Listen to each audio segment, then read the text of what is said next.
part 3 of Africa's premier sports video podcast, the Three Quarters Podcast. Join the conversation by jumping onto the hashtag 3QP. I'm Tamima Duffield. And I'm Ngara Kumuya. So we start off with football as usual. E.P.L. preview. Yeah, preview. I got it right. So yeah, we have Fulham. Yes. Versus Man City. 6% on Fulham, 82 on Man City. Yeah. Man United versus Watford, 68 on Man United, 12 on Watford. Cardiff City versus Chelsea, 13 on Cardiff City, 65 on Chelsea. Yeah. Liverpool versus Tottenham, 59 on Liverpool and 18 on Tottenham. Yeah. And Arsenal versus Newcastle, 69 on on Arsenal and 11 on Newcastle. The big game, of course, is going to be Liverpool versus Spurs. Yes. That's the one everyone is going to be watching. Liverpool, of course, gunning for the title this year. And I guess that's why they have their percentages high. 59 is pretty high in a game of that magnitude. But I do agree with the predictions largely. I do agree that most of the games will end up as predicted. Yep. Yeah. So still on football, but bringing it closer to home. Oh, yeah. We had the Africa Cup of Nations. So Ghana played against Kenya. Kenya lost that game 1-0. I mean, it was almost a draw. Yeah. Almost a draw. Having beaten Ghana before 1-0. Yeah. Well, Kenya's defense looked a lot better. Yeah. But I mean, a win is a win, even if it's at last minute. Yeah. So yeah, 13 attempts Yes. at goal and only 1 went in. I can say it's a pretty good record. But It is. Caleb Ekuba, substitute for Ghana, is on to score that goal later on in the game. So you're saying, like you're saying, Kenya's defense was pretty good considering they're playing away. Kenya coach Sebastian Minye actually said that it was a good showing by his boys, considering that he didn't have many of his stars, and he had 4 local-based players in the starting lineup, and they were able to match up to Ghana. I mean, fine, granted, we lost 1-0, it was away, but look, in a game in which both countries had already qualified for the African Cup of Nations, it didn't have that much significance. It was about who was going to qualify tops. Yep. All in all, I think it was a brilliant performance by the Kenyans away, and it's good to see football getting back into where we expect it to be. Yeah, definitely. Yeah. So then we move on to boys and their toys. Yes. And some girls, of course. So we're talking about F1. Yeah. And we had the Australian Grand Prix. Yeah. So 1, 2, 3, 4, 5. Just to mention, we had Bottas, Hamilton, Verstappen, Vettel, and Leclerc. Yes. Then we have the Bahrain GP coming up. Yeah. And this is round 2 of the 2019 season, basically. Yeah. First one that's going to be held at night. Yes. So what what else do you have to say about it? I mean, the big thing about F1 is the number of changes that have happened this year. Daniel Ricciardo moving from Red Bull to Renault. We have the likes of Carlos Sainz Jr. Moving to McLaren. We have Pierre Gasly moving to Red Bull. Of course, after Ricciardo moved from Red Bull, there's a spot that opened up there. We have Charles Leclerc moving to Ferrari. So it's going to be all these changes, of course, then spices up what's going to be the 2019 season.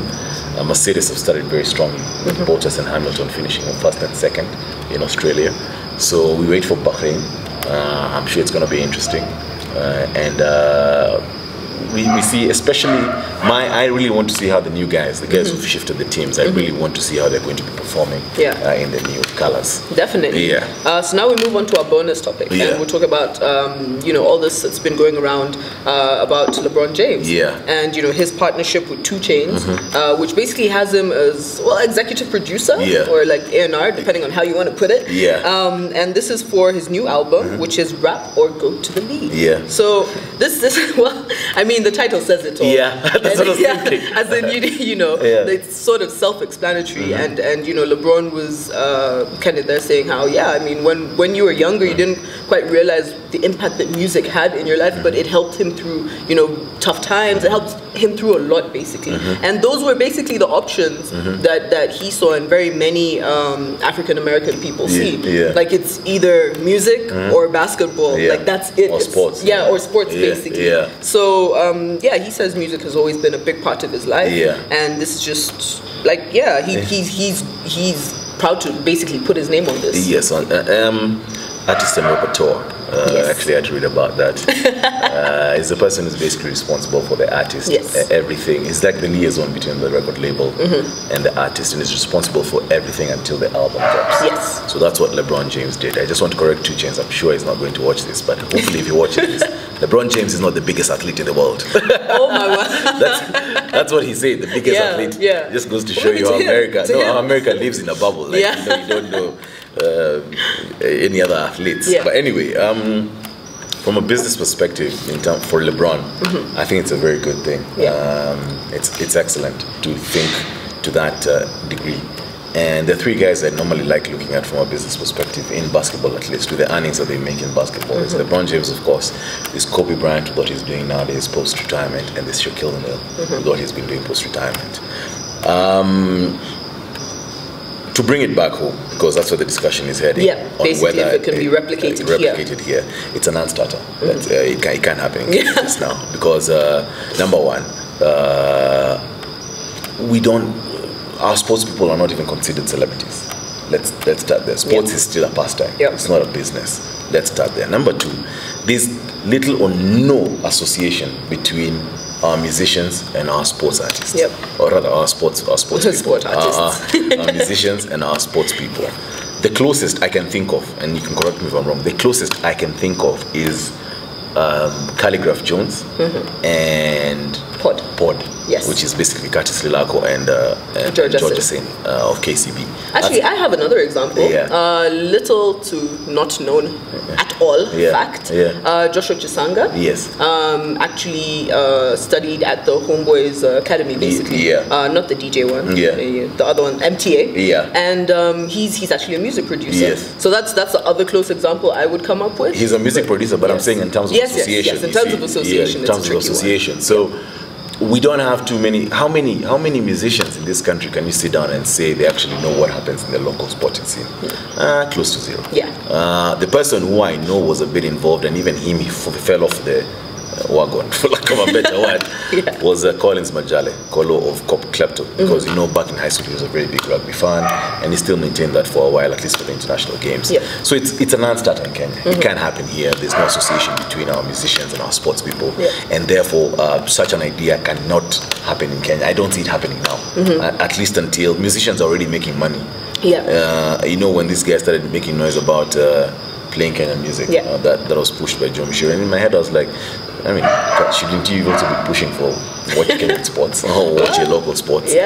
Fortunately, it doesn't happen. So if you ask me, just now it's a non-starter. It's a conversation we cannot have because there's no association, because our musicians don't look at our sports people like celebrities, while granted, yes, our sports people look at our musicians as celebrities. There's no correlation, and as such, I don't think they can ever be what is it called? As such an idea coming to fruition. Maybe not in the music business, in the local shows, the production shows, but even that, like I'm saying, your sports people are not recognized as celebrities. They're not recognized as role models, as people you can look up to. I don't see it happening. Not in the near future. I think we've got a long way to go before we get to anything of that nature. We've also not got, sports people, in my opinion, like very many or a vast majority of sports people are not even making enough money to start thinking about who they can collaborate with in music. It's okay, how do I make my money first? And then, maybe we can think about other things. Other things later on, So and even it's not like the music guys are making a ton of money, so it's actually a very small percentage of them. And then everyone else is just struggling. Everyone has a day job. So, we're kind of in the same place, and in the same space, and everyone's looking at how do I make my next meal. That's true. That's true. But guys, let us know what you think. Of course, use the hashtag FreeQP. You can find us on social media. That is by following us on Instagram, liking our page on Facebook, and subscribing to our YouTube channel. I'm Demima Duffield. And I'm Wera Kamuya. Again, hashtag FreeQP.